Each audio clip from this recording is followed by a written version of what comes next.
Hello বন্ধুরা, তোমরা সবাই কেমন আছো? আশা করি ভালো আছো, আর আমিও খুব ভালো আছি।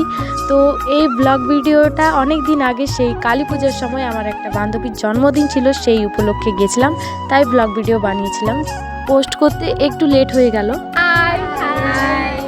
তো আজকে আমাদের ছুটুর বার্থডে, আর আমরা সবাই এসেছি সারপ্রাইজ দেওয়ার জন্য। প্রায় কতদিন পরে আমাদের দেখা হলো সবার?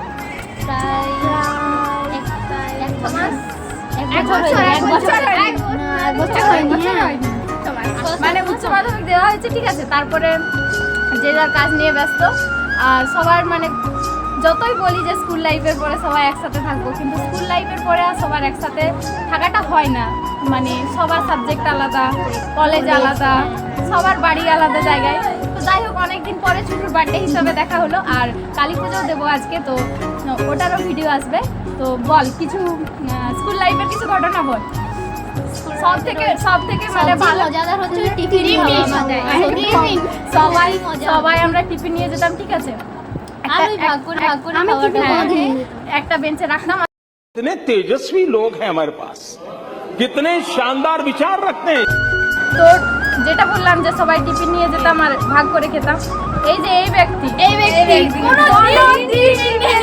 ঠিক আছে, শুধু সবার আগে শেষ করবে একদম। তোরা সবাই নিয়ে যেতে, আমি নিয়ে গেলে কি হবে? বলে একদম খেতেই হবে না। ঠিক একদম, মানে সবার খাবে কিন্তু নিজে কোনোদিন খাওয়াবে না একদম। তো স্কুল লাইফের মানে অনেক স্যার ম্যাম আছে যারা মানে যাদের সাথে বন্ডিংটা অনেক ভালো ছিল আমাদের। তার মধ্যে একজন তো ছিলই আমাদের সবথেকে ফেভারিট ম্যাম সুতোপালি, যিনি যার সাবজেক্ট ছিল ইংলিশ। খুব ভালো ম্যামটা ছিল আমাদের সাথে, খুব বন্ধুর মতো মিশতো। খুব মিস করি আমরা ম্যামের সাথে কাটানো, সেই সুন্দর মানে স্কুল লাইফের সব থেকে বেস্ট টাইম ছিল। মানে ক্লাস 11-এ আমরা অনেক মজা করেছি, অনেক স্মৃতি আছে। ছোটবেলার তো স্মৃতি আছেই, আর ক্লাস 11-এর আলাদাই একটা আছে। তো যাই হোক, জানি না আবার কবে সবাই এইভাবে একসাথে হব। তো সবাই মিলে একসাথে হলে অনেক মজা লাগে, মনে হয় দুনিয়ার সব খুশি পেয়ে গেছি।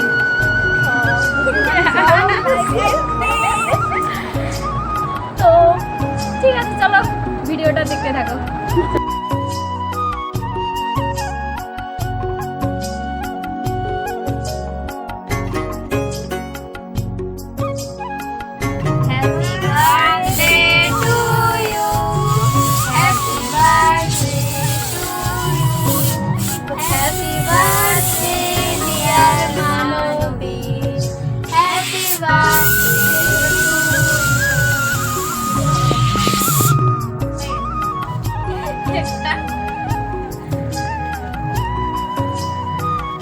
এইখানে এরা খাবে পাপড়ি চাট, বসে বসে দেখবো, কারণ আমরা কালী পুজো দেবো।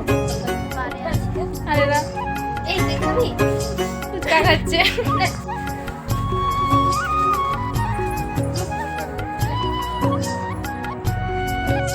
এখন সবাই যে যার বাড়ি চলে যাবে।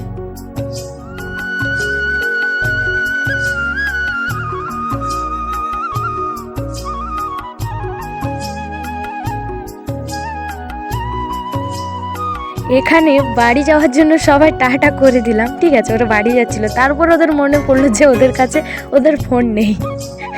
তারপরে একটা ফোন রেবতী ওদেরকে দিয়ে দিল, দিয়ে বলল নমস্কার, এবারে আপনারা আসতে পারেন।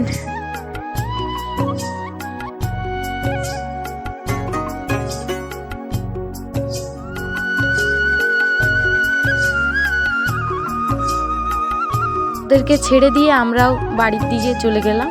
আর এখানে রেবতী বলছিল যে আজকের দিনটা খুব খুব খুব ভালো গেছে, কারণ অনেক দিন পরে সব বান্ধবীগুলো একসাথে হয়েছিলাম আমরা। যাই হোক, সকলকে টাটা।